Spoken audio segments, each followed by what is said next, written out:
El día de hoy voy a estar respondiendo preguntas de los estudiantes del Instituto de Cultura del Estado Cojedes en Venezuela a través del acercamiento que hizo uno de sus profesores, Orlando Moreno, de quien estoy muy agradecido por haberse tomado el tiempo de enviarme las preguntas de sus estudiantes que estaré respondiendo una a una en el capítulo del día de hoy. Y voy a comenzar leyendo un poco el correo que me enviaron para darles un poco el contexto. Los alumnos forman parte del programa de formación de artes plásticas del Instituto de Cultura del Estado Cojedes en su capital San Carlos, en Venezuela. Este año se inició un programa de formación con vista a la creación de una escuela de artes plásticas. Somos 3 facilitadores a cargo de 3 grupos. Los de iniciación de dibujo de 7 a 9 años son atendidos por la profesora Damaris Muñoz. Los de 10 años a 16 en dibujo son atendidos por mí, Orlando Moreno, que es quien me escribe, y los de pintura son atendidos por el profesor José Laurencio Estrada. Los que formulan las preguntas cuentan con la edad de entre 10 y 15 años y forman parte del grupo del profesor Laurencio y mío. La mayoría está en el programa desde septiembre del año pasado y hemos aprovechado canales como el tuyo para que investiguen y exploren acerca del arte.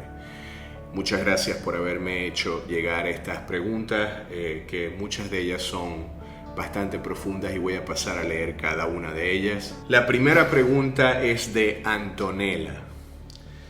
De los artistas que admira o más le gusta, ¿cuál de ellos utiliza el proceso de pintura con el que usted más se identifica y por qué? De acuerdo a su opinión, ¿en qué momento un pintor puede considerarse artista? ¿El dibujo es una categoría menor comparada a la pintura? Uno de los artistas que más admiro es Diego Velázquez y su proceso de pintura, o lo que he entendido de su proceso técnico, me ayudó mucho en mi periodo de estudiante. Lo he usado muchas veces en los momentos en los que necesito volver a una zona de seguridad en la que no estoy experimentando. Y me sirvió mucho cuando estaba estudiando porque el método académico que me enseñaron en Italia en aquel momento era muy complejo para mí de entender. Principalmente porque yo había en Venezuela aprendido a copiar, pero no entendía lo que estaba copiando. Y al no entender eso que estaba copiando, cuando me tuve que enfrentar al dibujo del natural, fue verdaderamente complicado. Por eso me refugié mucho en estudiar obsesivamente a Velázquez para tratar de conseguir un método pictórico que me ayudara a desarrollar el trabajo del natural de una manera eficiente para el momento en el que estaba estudiando. ¿En qué momento un pintor puede considerarse un artista? Mientras estés plasmando en la tela lo que tu corazón te pida, es irrelevante que lleves un nombre u otro, que te consideres un artista o un pintor. Lo importante es que estás llevando ese deseo creativo, esa necesidad de plasmar una idea a la tela o al papel. Es a eso a lo que yo le daría verdadero peso y no tanto en qué momento puedo considerarme pintor o artista o escultor o fotógrafo. El dibujo usualmente es considerado como una categoría menor en relación a la venta, por ejemplo, con la pintura al óleo, principalmente por su durabilidad. Sin embargo, hemos visto artistas que han hecho carreras con solo el dibujo, especialmente ahora que hay tantos dibujantes que se dedican al fotorrealismo o al hiperrealismo y desarrollan unos dibujos y unas carreras fantásticas en función de eso. Para mí el dibujo es un concepto mental que tú llevas a la pintura o que llevas a cualquier disciplina, tanto a la ingeniería como a la arquitectura. En ese sentido, cuando tú estás pintando, también estás dibujando. Verónica, ¿qué es pictórico? Todos percibimos los colores de igual forma. ¿Cuál fue el mayor aprendizaje que te quedó de tus estudios en Italia? Lo pictórico es lo relativo a la pintura, pero en la pintura se refiere a algo pictórico cuando está empastado, cuando la calidad del óleo se aprecia con mucha facilidad. Por otro lado, las pinturas que son muy delgadas o que tienen la tendencia a parecer una acuarela son más denominadas como un dibujo, porque no se aprecia tanto la cualidad del óleo. ¿Todos percibimos los colores de la misma forma? No creo que todos percibamos el color de la misma manera. De hecho, recuerdo un artículo que leí hace mucho tiempo donde se hablaba de que Joaquín Sorolla podía tener una percepción del color mucho mayor. En ese sentido era capaz de ver más colores que el resto de las personas y por eso vemos el resultado de sus pinturas. El mayor aprendizaje que me quedó de mis estudios en Italia es que hay que ser humildes, porque la pintura nunca se deja de aprender. Y en muchas oportunidades en aquel momento creí que sabía o que había aprendido cosas y la vida terminó por demostrarme que no tenía idea de nada. Hasta el sol de hoy sigo aprendiendo y creo que la humildad nos permite seguir aprendiendo siempre. En el momento en el que consideramos que ya lo sabemos todo, creo que ahí, en ese preciso momento, es donde dejamos de aprender. Rebeca, ¿cómo se puede expresar algo mediante los colores? En tus últimas obras, ¿qué representan los colores que usas? ¿Cuánto tiempo hay que dibujar para comenzar a pintar? Puedes estudiar la psicología del color para ver cómo los colores evocan emociones. Eso lo estudié yo desde el punto de vista del diseño gráfico, cuando queríamos hacer un mensaje o cuando queríamos desarrollar un diseño que tuviese un objetivo muy específico. El estudiar la psicología del color te va a ayudar a entender un poco cómo eso puede influenciar la mente o la percepción del espectador. Ahora, ¿qué representan los colores que estoy usando en este momento? En este momento estoy en una búsqueda espiritual que me ha llevado a buscar o a expresar el color de distintas formas. En este momento no estoy tan interesado en el color como tal, pero sí en la impresión de la pintura como tal. Es decir, quiero evocar una idea específica a través del desarrollo de la pintura y la pintura tiene ciertas características que más adelante estaré mostrando en el canal, así que te invito a estar pendiente porque en el futuro estaré mostrando el resultado de mis más recientes investigaciones. ¿Cuánto tiempo hay que dibujar para comenzar a pintar? Puedes comenzar a pintar inmediatamente, sin embargo, te recomendaría tener una idea de los principios básicos del dibujo. Ellos te van a ayudar a controlar mejor la pintura. Lo que sucede es que cuando no tenemos una base del dibujo y pasamos del lápiz al pincel, solo ese cambio de instrumento suele ser muy complejo de asimilar porque el medio cambia de algo seco a algo húmedo. Entonces, por lo general tenemos muchos problemas al momento de controlar el dibujo, de trabajar las capas, y eso suele ser por lo general producto de la falta de control o la falta de conocimiento del dibujo. En ese caso te recomendaría desarrollar muy bien tus capacidades en el dibujo. Sebastián Gutiérrez, ¿por qué te interesa Cézanne? ¿Qué representa Cézanne para las obras que estás haciendo ahora? ¿Cuál fue tu primera pintura? ¿Por qué te interesa Velázquez? Me interesa Cézanne porque Cézanne encontró un punto medio entre la abstracción y la figuración. Y es en ese punto medio en donde estoy interesado en este momento. ¿Por qué? Porque para mí la abstracción y la geometría forman parte de una investigación que comencé en el 2015 específicamente con la geometría sagrada. De ahí he tratado de llevar o de entender esa idea del orden a través de la geometría a mi pintura, que ha pasado por diversas etapas. Y ahora estoy en un momento donde siento que estoy integrando las cosas que he querido pintar de una manera más homogénea, a través de la deconstrucción de lo que había comprendido en la academia a una realidad o a una figuración más sintetizada. He logrado acercarme a esos conceptos relativos a la espiritualidad que estoy buscando. Básicamente, Cézanne representa un puente entre mis intereses artísticos y filosóficos con respecto a la pintura. Con respecto a cuál fue mi primera pintura, esta fue mi primera pintura, fue un dibujo que hice para el Día de las Madres cuando creo que tenía 9 años o 10 años.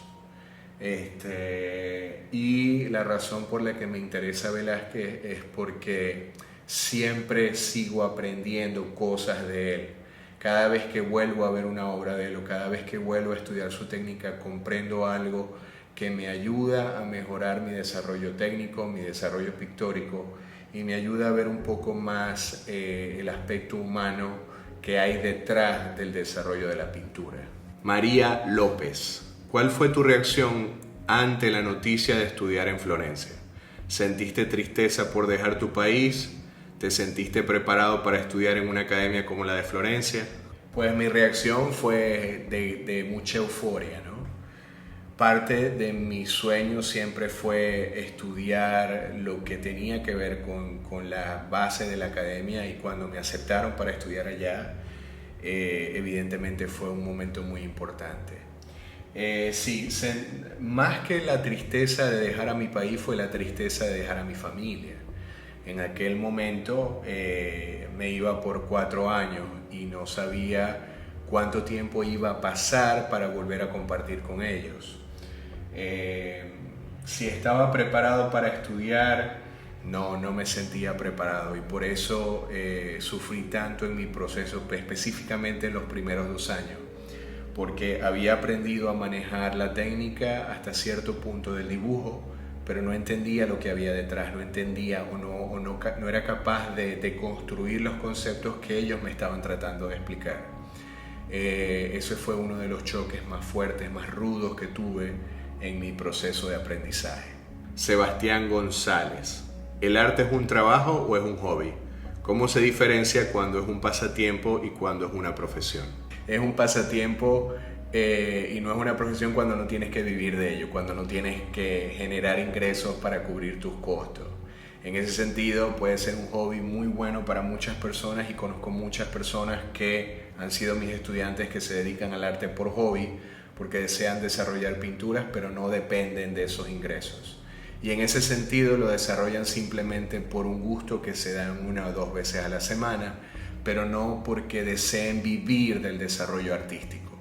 Creo que cuando asumes vivir del arte, ya lo asumes a maneras que te permita generar ingresos para sustentar tu vida. María Guillén, ¿por qué es tan importante dibujar del natural? ¿Sobre qué tema fueron tus primeras obras?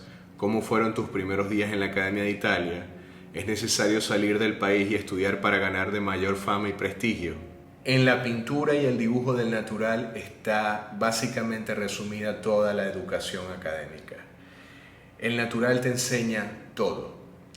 Sería muy largo extenderme sobre todo lo que debes aprender en el natural, pero cuando te tienes que enfrentar a la naturaleza, es ahí donde encuentras todas las respuestas. Es ahí donde aprendemos a vincularnos con lo que tenemos al frente y a tratar de abstraer esa información a un soporte en 2 dimensiones. Y creo que si tuviera que resumirlo en algo muy concreto, sería en eso. El verdadero aprendizaje que tenemos del natural es cuando aprendemos a seleccionar la información y a plasmarla de una manera muy específica. En contrario a la fotografía, que la fotografía ya está de alguna manera resuelta en un instante de esa foto. Entonces es mucha la información que se pierde del natural a la fotografía, especialmente cuando te dedicas al dibujo o a la pintura. Los temas de mis primeras obras, que fueron los que representaron mi primera exhibición individual aquí en Venezuela, fueron acerca de la gente que tenía a mi alrededor. Cuando en el 2012 me hice la pregunta de quién era, busqué no solamente en las personas que tenía a mi alrededor, sino también en mi estudio, en mi cuarto, en la cocina, en las cosas que eran más cercanas a mi vida y a las personas que eran más cercanas a mi vida. Entonces, las primeras pinturas que hice fueron acerca de las personas que me rodeaban, y fueron el primer impulso que tuve para buscar quién era yo como profesional. ¿Cómo fueron mis primeros días en la academia? Fueron muy bonitos, porque fue la primera vez que me vinculé a personas de muchos países. Era la primera vez que salía de Venezuela y tuve la oportunidad de conocer gente de muchísimos lugares. Eso me abrió la mente a un mundo mucho más amplio, donde el contacto con diversas culturas te enriquece por la experiencia. y aprendes un poco de todo el mundo y de la impresión o el acercamiento que tienen a las artes dependiendo del lugar en donde son. Evidentemente lo que más extraño es la comida, pero bueno, eso es otra historia. ¿Es necesario salir del país y estudiar fuera para ganar mayor forma y prestigio? Lamentablemente hay un dicho que dice no hay profetas en nuestra tierra. Y yo creo que eso cambia en el momento en que le damos a nuestros profesores el lugar que merecen. Cuando valoramos lo que ellos nos pueden enseñar y cuando valoramos las oportunidades que tenemos dentro del espacio en el que estamos. Creo que efectivamente se ha hecho muy común escuchar esa misma frase, pero creo que no hemos logrado reconocer el talento que tenemos dentro del país y darle el valor a las personas que están ahí desarrollando profesiones o desarrollando sus carreras para enseñarnos a nosotros lo mejor que nos pueden enseñar. En ese sentido, lo que te diría es: aprecia a las personas que tienes como profesores y que te están dando lo mejor de sus vidas para que desde tu experiencia comencemos a cambiar eso. Desde la experiencia de cada uno, cuando le damos el lugar a las personas que nos rodean y cuando lo vemos con la experiencia que tienen, con los esfuerzos que hacen, podemos empezar, creo yo, a cambiar un poco esa idea de que es mejor el que se va a otro lugar. Edgardo, ¿hay algo que creas que no dominas, algún método, técnica? Cuando comenzaste a dibujar retratos, ¿tenías problemas con alguna parte específica en el rostro? ¿Cómo lo solucionaste? En realidad no siento que domine mucho las técnicas, todavía tengo mucho que aprender, me gustaría dominar mucho la acuarela, me falta mucho para aprender en acuarela y por supuesto me sigue faltando mucho para aprender sobre la pintura al óleo y sobre el dibujo. Comencé a dibujar retratos desde los 15, 14 años, pero me tomó mucho tiempo desarrollarlos de una manera sólida y la razón principal es que los retratos parecían de goma. El problema que yo tenía era que no tenía conocimiento de la anatomía del retrato y eso significaba que los retratos que hacía estaban superficialmente bien hechos, pero no se sentían que fueran retratos de carne y hueso.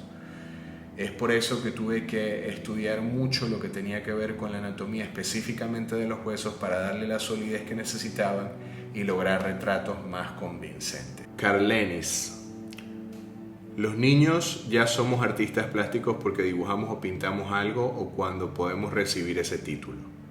Es bueno que vendamos nuestros primeros trabajos. ¿Cómo podemos poner precio a nuestros dibujos? Todos nacemos con ese espíritu de artista independientemente de que te dediques a la pintura o a la música o al teatro o a la fotografía o al cine. Creo que esa sensibilidad que nace está en nosotros y no es necesario esperar a que alguien te dé ese título. Creo que simplemente te sientes con la capacidad de crear o con la capacidad de llevar lo que sientes al exterior.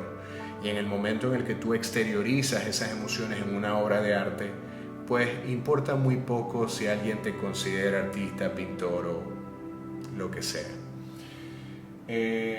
Sí es bueno que vendas tus trabajos, porque te va a enseñar algo muy básico que es a desapegarnos de la obra. Y eso es muy común al inicio cuando nos quedan cosas muy bien hechas o cuando consideramos que están muy bien hechas, que nos cuesta desapegarnos de ellas. Pero en el momento en el que empiezas a vender, es importante porque empiezas a buscar las dinámicas del mercado y de entender cómo llevar tu obra o cómo vender tu obra para que eso te genere ingresos para seguir produciendo. ¿Cuánto puedes cobrar? Yo te recomendaría conversarlo con tus profesores dependiendo del mercado en el que estás, comenzar con un precio bajo e ir subiendo poco a poco en la medida que tu desarrollo vaya aumentando y que tus capacidades técnicas e intelectuales con respecto al dibujo o a la pintura vayan aumentando también. Camila, ¿te ha costado despegarte de una obra al momento de venderla? ¿Tuviste que vender una que no querías por necesidad? Cuando estabas en Italia, ¿la beca era suficiente para cubrir tus necesidades o tuviste que trabajar en algo para continuar estudiando? Sí, me ha costado desprenderme de algunas obras y lo que hice, porque fueron obras que marcaron momentos muy importantes de mi vida, fue que las guardé para mi colección personal y la de mi familia. Tuviste que vender una que no querías por necesidad. Tuve que vender toda la producción de mi segundo año y parte del tercero a un grupo de personas que ofrecieron comprarlas, y ese ingreso que me dieron me ayudó muchísimo durante esos años. Cuando estabas en Italia, la beca era suficiente para cubrir tus necesidades. Durante el primer año llegué gracias a la ayuda de mi familia. Sin la ayuda de ellos no habría podido costear los costos necesarios para haber cursado el primer año. Con la suerte de que en mi segundo año me dieron una beca de limpieza, y esa beca de limpieza básicamente consistía en limpiar los estudios o el estudio en el que yo estaba cursando, y era un trabajo relativamente sencillo. Me paraba muy temprano e iba a limpiar y pues básicamente limpiando fue que costeé parte o gran parte de esa beca. Y después me dieron la posibilidad de ser profesor, y durante mi tercer año fui profesor por un año del programa intensivo de dibujo que lo dirigía en aquel momento, y creo que lo sigue dirigiendo Simona Dolci. Bárbara, ¿uno puede modificar la firma con el paso del tiempo o debe ser igual a la que se colocó la primera vez? Sí, yo creo, Bárbara, que la firma es algo que te debe identificar a ti. Yo la he cambiado 3 veces. Cuando comencé a dibujar o pintar firmaba Carlos M. Después de un tiempo pasé a firmar Carlos M. León, pero la gente me empezó a llamar Carlos Melón y decidí cambiarlo. Y al final termino por firmar Martínez León como un homenaje a mis padres, porque sin ellos no estaría donde estoy. Entonces cada vez que utilizo el Martínez León es una manera de reafirmar que estoy donde estoy gracias a ellos. Orlando, su profesor.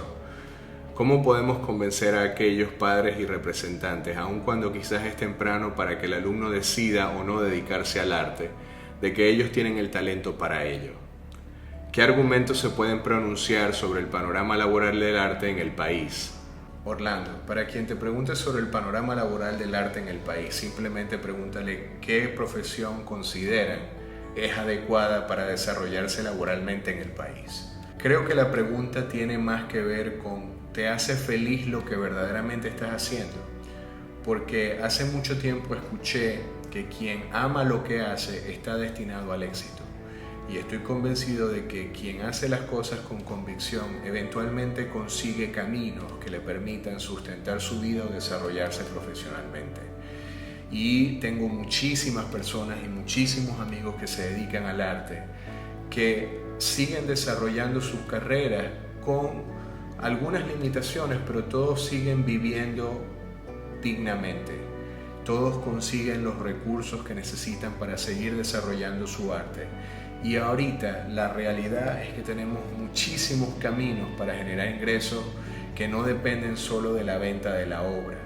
Dar clases, hacer asesorías, desarrollar productos, vincularse al diseño gráfico o vincular el arte a la ilustración. Hay muchas maneras de generar productos que tengan raíz o que tengan una base en el talento que tienes, para que eso pueda generar ingresos que les permitan vivir dignamente.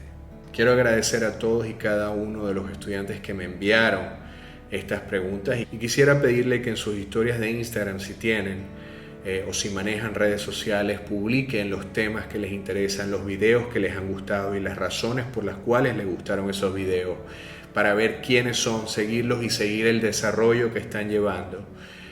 Poder ver sus obras y poder compartir sus obras con mis seguidores, porque creo que lo que están haciendo sus profesores es una labor muy importante para todos los jóvenes de este país. Así que muchas gracias nuevamente y nos vemos en el próximo capítulo.